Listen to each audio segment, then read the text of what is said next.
boys and girls, people of all ages, identities and sexualities, and welcome back to another Doctor Who review. Yes, welcome back, me old Chinese, to another Doctor Who review, and we're back with some more Big Finish, and oh, it's a good one. So sit back, grab your popcorn, or your tissue and eliminators, and prepare for another masterpiece. Oh yes, today's Doctor Who Big Finish review is the audio Killing Time. The Master has landed upon a planet where he is trying to get himself snuck into the elite of the population. But he has one problem. How will he overcome their class prejudice?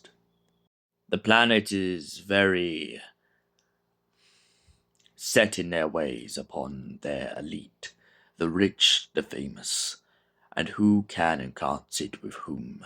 The Master, of course, is absolutely disgusted by this. He can't stand it, but he knows he has no choice. His only way to work forward is to weasel his way in, piece by piece.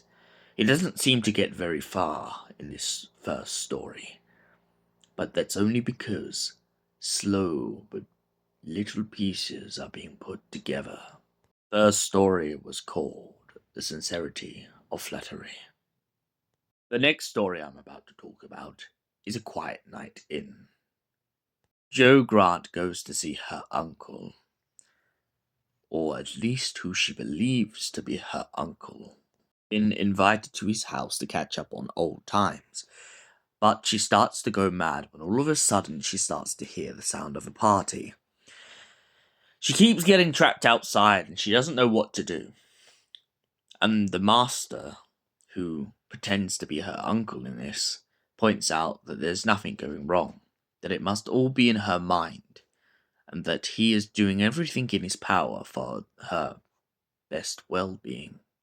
He has her sign a contract stating that her estate and everything that will happen will be signed over to her. After the wall breaks and the mirror shatters, after everything that has tormented Jo, the Master decides to stop acting, and he tells Jo the truth. He mentions the fact that he's been back in time, and he's been playing as her uncle for so long, for so very long.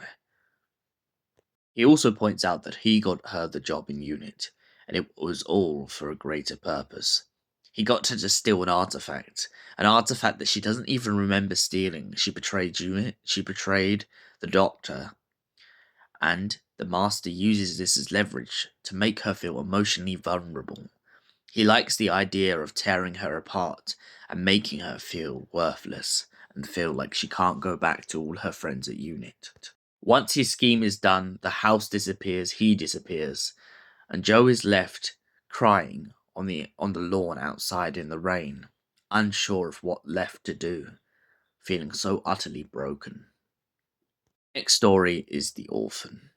Master arrives on the leper ship, only to discover that he is in the company of Nyssa of Traken.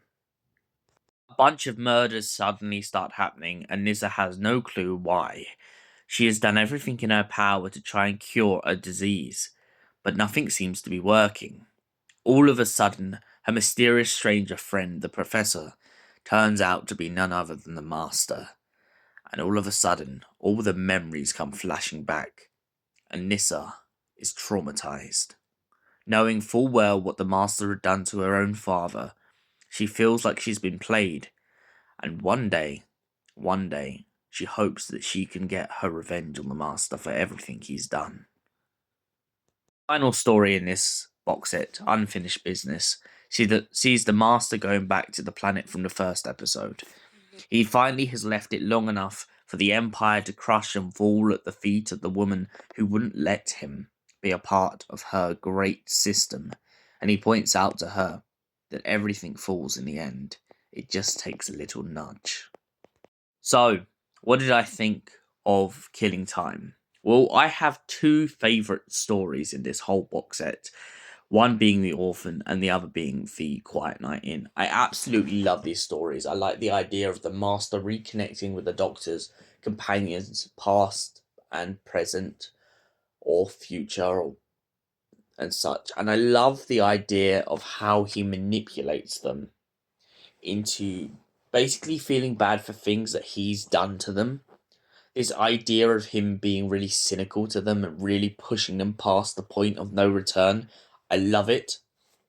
And for that reason, I give Killing Time a solid 9 out of 10. Thanks for watching. We will see you in another Doctor Who review. Until then, stay masterful and you will obey.